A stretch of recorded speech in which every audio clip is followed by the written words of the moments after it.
Olá, pessoal, tudo bem? Um prazer estar aqui com vocês hoje, né, nesse domingo, dia 1º de agosto. Eu gostaria de falar um pouquinho sobre os cursos que eu coordeno e eu vou dar, assim, uma canja do protocolo unificado na terapia cognitivo-comportamental para vocês, que é o nosso carro-chefe aqui da pós em TCC. Então, eu vou iniciar falando um pouquinho de cada curso que eu estou coordenando aqui no CBI of Miami, curso 100% online. O primeiro curso que eu vou falar para vocês um pouquinho é o de sexualidade humana, que é um presente, né? Eu não sei se vocês sabem, a minha formação é mestrado em sexologia clínica, né? Que eu fiz há muitos anos atrás, e eu sempre trabalho, né, com essa demanda no consultório, na clínica. Eu tenho um grupo de pessoas, de professores, que eu fiz essa amizade, e nós montamos uma pós com muito carinho, né, uma pós bem mesclada para todos os profissionais. Como é uma área, né, a sexualidade humana muito abrangente, essa pós, ela vem a apresentar para vocês toda a parte de sexualidade humana na área social, na área clínica, na área educacional e na área da mídia. Então, nós vemos que é uma pós-graduação que ela tem uma amplitude muito grande, são 24 meses de especialização, e as matérias, os programas, estão sendo realizados com professores de alto gabarito. O primeiro é a Sexo e Religião, com a professora Nathalie Reibel. Ela vai falar um pouquinho sobre essa influência da religião na sexualidade, até para quem, assim, ainda não sabe, né, um pouco dessa história, e o quanto que a nossa sexualidade, ela tem essa interferência. Depois nós vamos ter um programa, né, uma disciplina de bases biológicas do amor e da sexualidade, para vocês terem uma noção do como acontece isso na biologia, né? Como nós temos de genética, o que interfere na nossa orientação sexual, na parte genética, na nossa formação. E o quanto que isso, né, é importante vocês iniciarem esse curso e terem essas matérias de bases. Muitas pessoas falam assim comigo: ai, professor, é muito difícil essa parte da genética, são muitos termos diferentes, mas é tão importante essa base para vocês, até para quando vocês ouvirem, né, na hora de um atendimento, se vocês forem clínicos, se vocês forem psicólogos ou se vocês forem professores, vocês poderem ajudar, vocês poderem orientar da melhor maneira, sabendo que você tem um pouco de conhecimento nessa área da biologia. Depois nós temos o professor Marco Aurélio falando sobre a anatomia, a neurofisiologia das genitais, dos órgãos sexuais, e aí vocês vão aprender como funciona, né? Aonde está essa sensação sexual, que na verdade a gente entende, né, e a gente quer passar para vocês, né, com base em evidências, que todas as respostas, né, sexuais, o prazer, o nosso conceito, né, de completude, funciona com o nosso cérebro, né? Funciona no nosso cérebro, né? Temos partes cerebrais que interferem nas nossas respostas sexuais e nas nossas respostas afetivas. Então, precisamos entender um pouquinho dessas bases anatômicas e neurofisiológicas. Depois vamos para o desenvolvimento humano, saber um pouquinho, né, como é que interfere, né, essa formação, essa parte também analítica, né, da psicologia, né, Eric Erikson, Freud, toda essa formação, né, básica na infância, na adolescência, na vida adulta, o quanto que interfere a nossa história, né, o nosso desenvolvimento, a forma como somos criados na nossa sexualidade, até a vida do idoso. A gente vai falar também dos transtornos sexuais e toda a visão comportamental desses transtornos, como seriam as ferramentas, né, comportamentais para estar lidando, né, para vocês estarem observando, avaliando como seriam esses transtornos sexuais na área da terapia, na área da psicologia. A terapia cognitivo-sexual também vai ser apresentada pelo Antônio, pela Aline. Vão apresentar a parte de casais também. A Aline vai falar sobre a parte de casais e parcerias. O Antônio vai apresentar a terapia cognitivo-sexual. Nós temos também a fisioterapia, a medicina nos transtornos sexuais femininos, e vamos também apresentar a parte médica com o professor Walter nos transtornos sexuais masculinos. Então, é uma pós bem ampla, né, que dá a chance de vocês entenderem, né, se vocês receberem clientes, se forem da área da psicologia, se vocês forem da área da saúde, se vocês forem da área da educação, vocês poderem orientar, né, a que profissional esse cliente deverá passar para poder ser avaliado e poder ter uma conduta, né, uma intervenção com bases em evidências, para que esse casal, essa pessoa ou essa situação possa ser desenvolvida de uma maneira efetiva, né, que tenha um prognóstico positivo dentro de um tratamento. Então, vocês vão ter todas essas bases, né? Inclusive, uma coisa importante que eu vou apresentar para vocês agora também, né, nessa pós de sexualidade, que não tem aqui, é mindfulness. O mindfulness na terapia sexual. Então, tem um módulo falando sobre o mindfulness na terapia sexual, que é muito novo, tem poucos estudos sobre mindfulness na terapia sexual, e eu vim me preparando, né, durante esse tempo também para apresentar esse módulo para vocês da terapia sexual e mindfulness. E vamos falar também sobre a mídia, né, o que vocês veem na televisão, as informações que são passadas, né, que vocês vão estar atentos, né, diante dessas informações, porque também faz parte de uma certa modelação social, né? Quer dizer, a mídia, ela é muito influente, né? Então, se você assiste uma televisão, um programa, uma novela, né, uma série que tem uma informação ali a respeito da sexualidade, existe um trabalho do sexólogo também por trás disso, né? Então, vai ter também uma disciplina sobre esse trabalho. Agora eu vou falar um pouquinho para vocês sobre a nossa pós de Mindfulness e terapias integrativas. Se vocês tiverem alguma dúvida desse programa da pós de Mindfulness e terapias integrativas, é só buscar lá no site, né, os professores que fazem parte dessa pós vão estar ali, vão estar escritos, né, e todas as credenciais desses professores para vocês saberem ao que se trata. O programa também é super inovador, né? Eu ainda não tinha visto, né, uma pós online em mindfulness. Acredito que porque existia uma certa preocupação se poderia ser uma pós que pudesse ser prática, né, que pudesse ter essa prática. Então, nós montamos esse programa de pós de mindfulness, terapias integrativas, com muita prática, para vocês chegarem e entenderem como é que funciona a terapia, né, as terapias de mindfulness, o treinamento de mindfulness e as terapias integrativas. Então, essa pós-graduação também são 24 meses, vai tornar você especialista nessa área de mindfulness, nesse treinamento, né, você vai poder utilizar na sua prática clínica, né, todas as pessoas público-alvo, né, da área da educação, da área da psicologia, da área da saúde mental, da área da saúde, né, em si, pode estar olhando, né, esse programa, porque ele é bem abrangente também e vai destinar a esse público. O primeiro, a gente vai falar do programa, da disciplina, dos fundamentos e bases do Mindfulness, os protocolos baseados em evidências, o nosso querido professor Vitor Friari, né, que ele é um querido dentro dessa área. E a gente vai falar um pouquinho, né, sobre a neuroanatomia, né? Então, como é que é, né, essa parte neuroanatômica quando você executa, né, um programa de treinamento de mindfulness? Então, o professor Marco Aurélio vai estar falando, né, para as pessoas, né, que vão estar estudando nesse programa, falando exatamente o que acontece na área do cérebro, né, como é que é esse benefício, como é que são essas evidências científicas.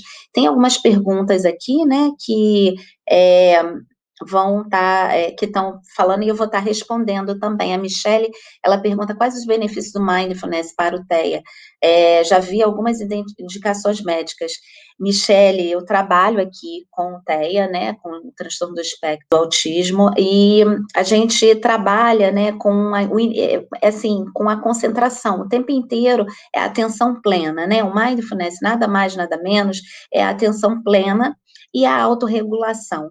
Então, todas as atitudes, atividades que você vem a executar com uma pessoa atípica, né, fica mais fácil de você executar quando você trabalha minimamente com a respiração, que é um tipo de atenção plena, é um tipo de exercício de mindfulness, ou quando você trabalha com alguma postura da yoga, né, do yoga, seja criança, adolescente ou adulto, você iniciar com uma postura da yoga, né, qualquer intervenção com o TEA, né, no TEA, eles têm uma resposta de concentração muito mais ampla. TDAH também tem muito benefício com mindfulness.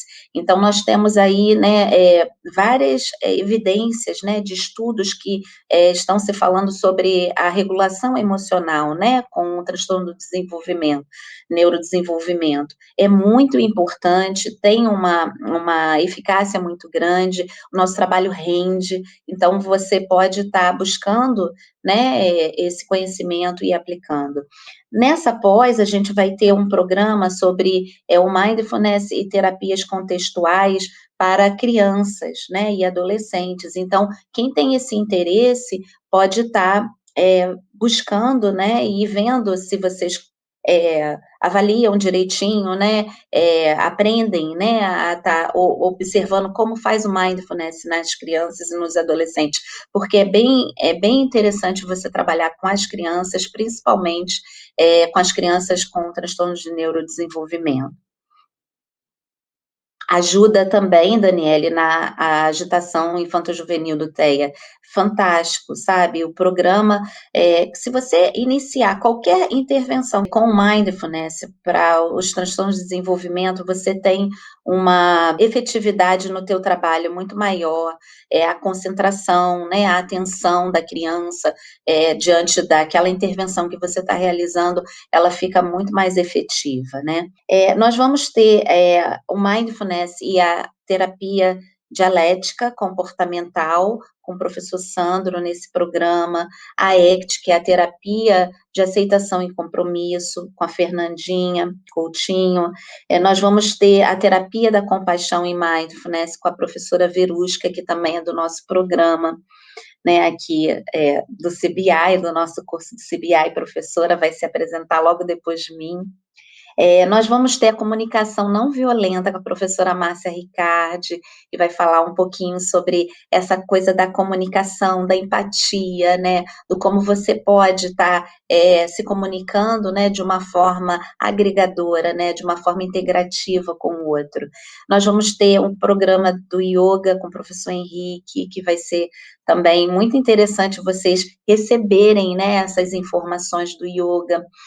Cromoterapia, aromoterapia, terapia das pedras quentes e mate pilates, falando também sobre a relação com mindfulness, a relação com essa proposta, né, da gentileza, da compaixão, da aceitação. Nós vamos ter também os tópicos avançados, né, que eu vou falar um pouco mais sobre as técnicas, sobre os resultados, né, as evidências de estudos, falando sobre os transtornos mais difíceis, inclusive com o TEA, né, os transtornos borderline.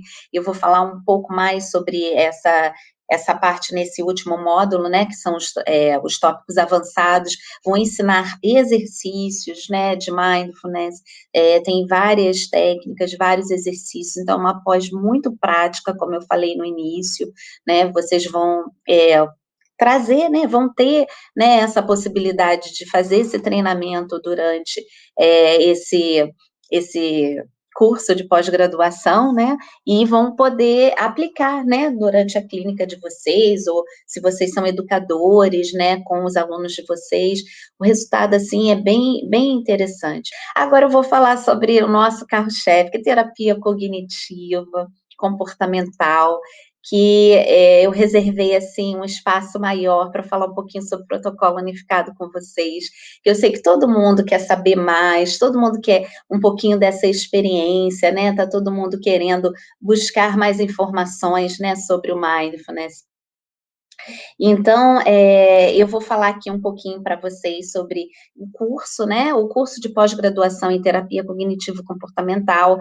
Ele começa com algumas disciplinas que, inicialmente, eu dou as aulas, as 4 primeiras disciplinas, que é a introdução da terapia cognitivo-comportamental, onde eu vou falar um pouquinho da comparação entre a terapia cognitivo-comportamental clássica e a terapia cognitivo-comportamental mais atualizada, né? Eu tive um cuidado, né, de estar passando para vocês essa mudança, porque nas pós-terapia cognitivo-comportamental, a gente vê muitas pessoas ainda muito preocupadas com os transtornos, né?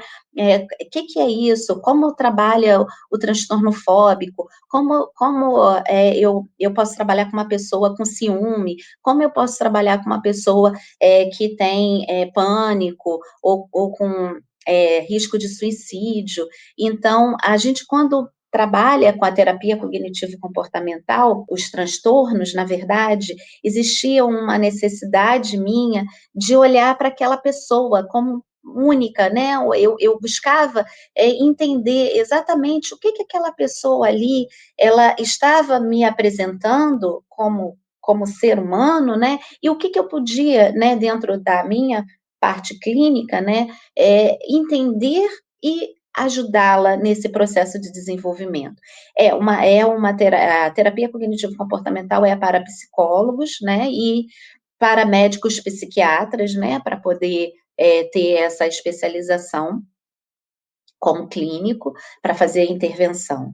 Então, quando a terapia cognitivo-comportamental, ela tem essa mudança, né, ela sai dessa área mais estruturada, clássica, né, de olhar as pessoas de uma forma generalizada, né, o transtorno do pânico, aí está lá no DSM, né, o que aquela pessoa preenche para ser um transtorno do pânico, o que aquela pessoa preenche para ter um transtorno de ansiedade generalizada, e muitas vezes ela não preenche nada disso. Então, como é que a gente vai trabalhar?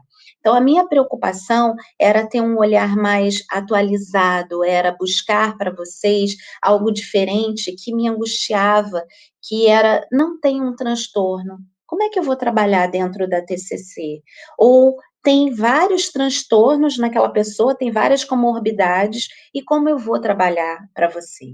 Então, eu vou trabalhar com o transdiagnóstico. Então, eu comecei a pesquisar, né, dentro dessa área da terapia cognitivo-comportamental, o que estava acontecendo que a gente não estava acessando ainda no Brasil e poderíamos acessar para nós podermos trabalhar em grupo com pessoas de vários diagnósticos, ou com não diagnósticos, e o que a gente podia oferecer para essas pessoas. Então, dentro dessa minha busca, eu encontrei o protocolo unificado. E eu vou dar uma matéria, né, falando sobre as intervenções, tem uma disciplina na pós, que são as intervenções em transdiagnósticos. Eu vou falar um pouquinho sobre a ACT, a terapia de aceitação em compromisso, que ela foi criada pelo Stephen Hayes, falando sobre mindfulness, falando sobre um pouquinho dessa intervenção. Eu vou falar também sobre a terapia dialética comportamental nessa disciplina, que também é uma intervenção em transdiagnósticos, né, que ela trabalha com mindfulness e a regulação das emoções. Eu vou falar sobre o protocolo unificado, né, que foi o qual eu vim aqui o motivo que eu vim aqui para Boston, né, eu vim para Boston fazer o meu pós-doutorado, né, no CARD, no Center for Anxiety and Related Disorders, na Boston University, com o professor David Barlow, que foi o criador do protocolo unificado. Eu fiquei 1 ano fazendo meu pós-doutorado, publiquei um artigo com ele, né, e com o time, falando sobre essa intervenção em transdiagnósticos, que é o protocolo unificado. Então, é muito atual esse tema da nossa pós em terapia cognitivo-comportamental. Nós vamos falar também uma disciplina sobre as intervenções em crianças e adolescentes.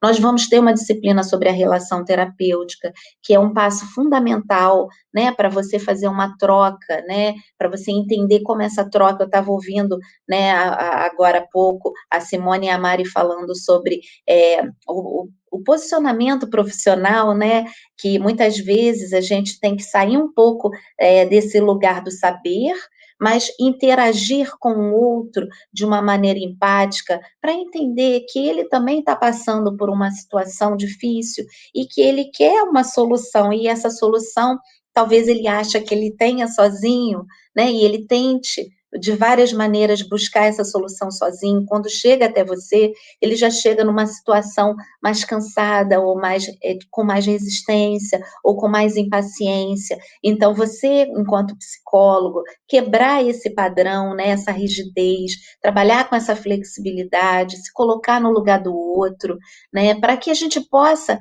estar fazendo uma intervenção profissional, mas que realmente a gente consiga ajudar aquela pessoa entendendo o lado dela, né, fazendo essa interação. Então, muito rico essa apresentação da Mari e da Simone sobre isso, né. Então, quando a gente vai falar um pouco, né, sobre essas disciplinas, né, que eu falei, intervenções e transdiagnósticos, eu preciso passar para vocês um pouquinho, né, o que seriam esses transdiagnósticos. Então, transdiagnósticos seria exatamente isso, seria essa possibilidade de você entender aquela pessoa com o que ela é, com o que ela está trazendo para você, né? Essa personalidade, esse temperamento, né? Não só o que ela tem de sintomas, porque o que ela tem de sintomas, ela vai passar para você, você vai ouvir, você vai entender, mas de que maneira você vai poder fazer uma intervenção, né? Numa situação em que não necessariamente você vai modificar por inteiro. Então, ensiná-la, né, a entender quais são os alimentos que ela coloca para ela, né, nos pensamentos, nas sensações, no comportamento, para que ela possa interagir com esse equilíbrio, para que ela possa entender quais são as funções das emoções.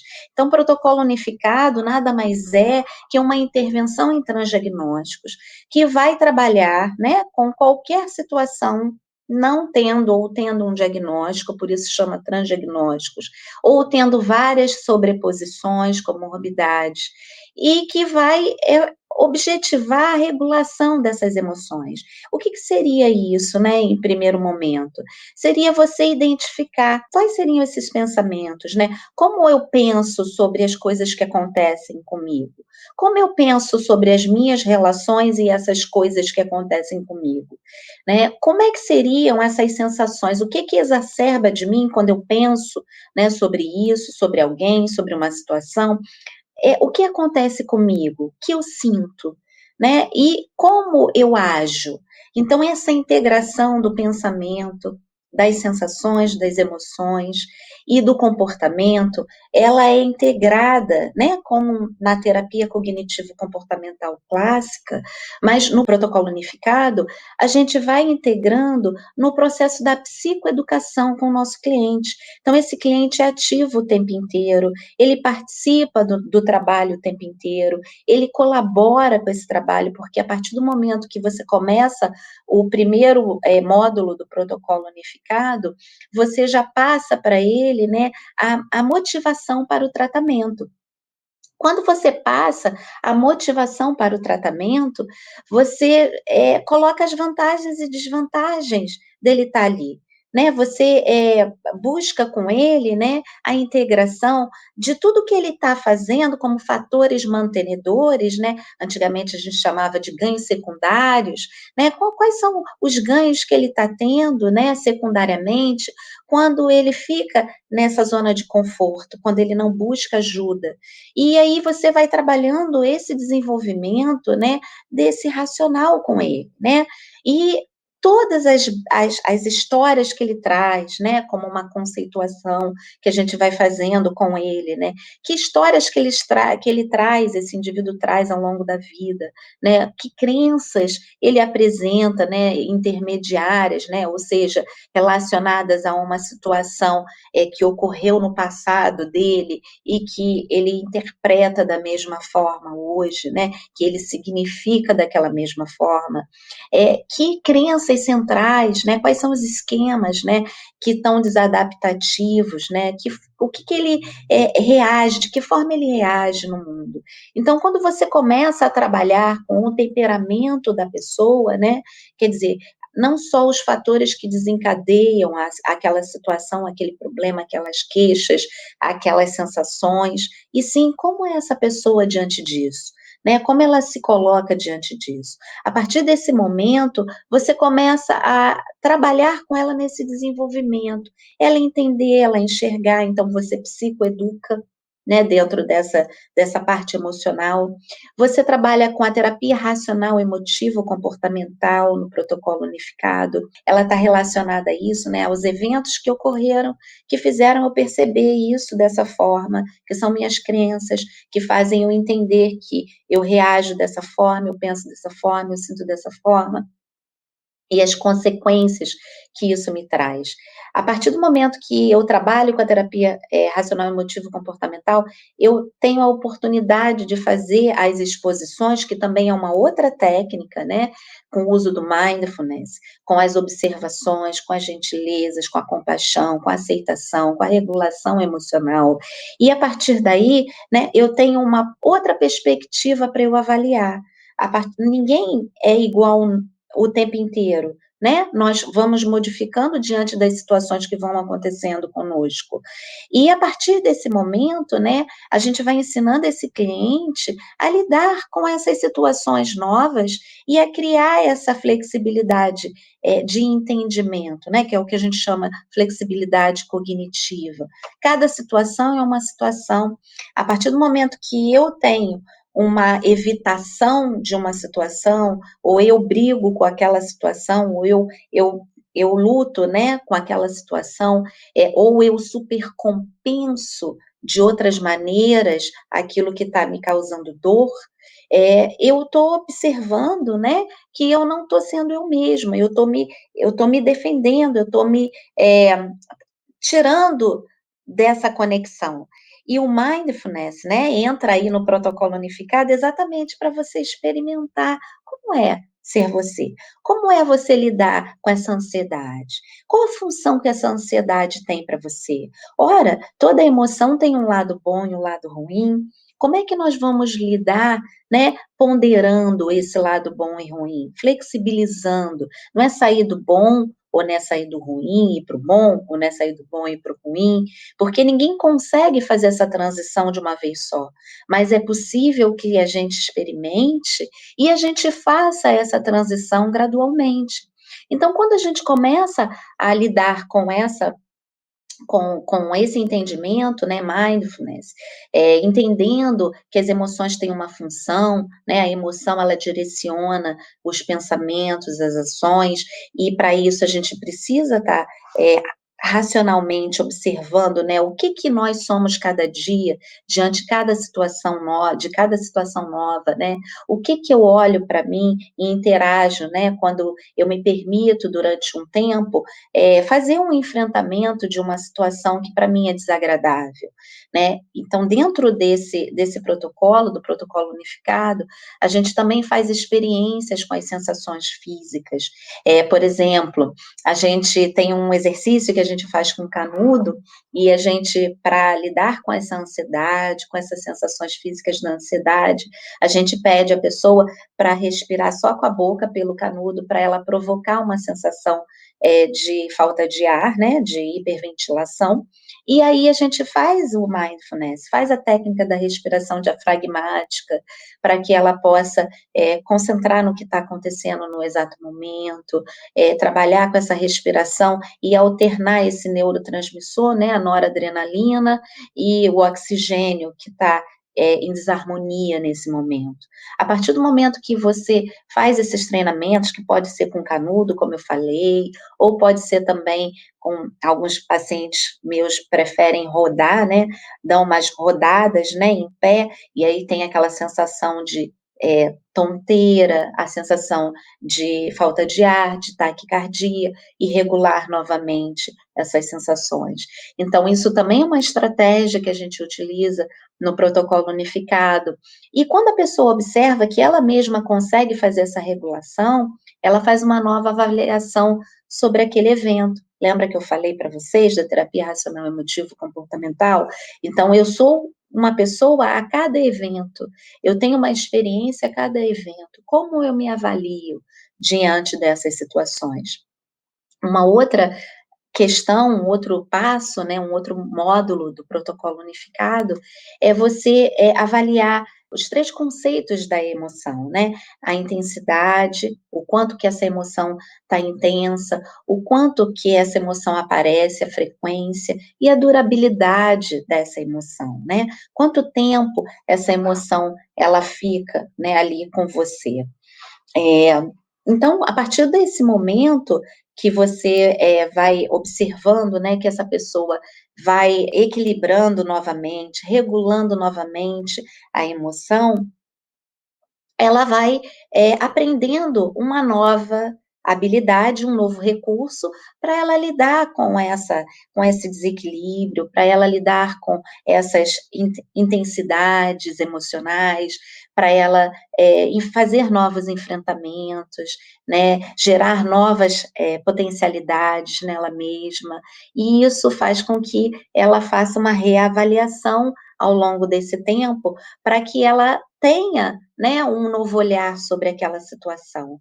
E isso faz com que ela construa esse novo olhar, seja mais flexível, mais gentil com o que está acontecendo com ela.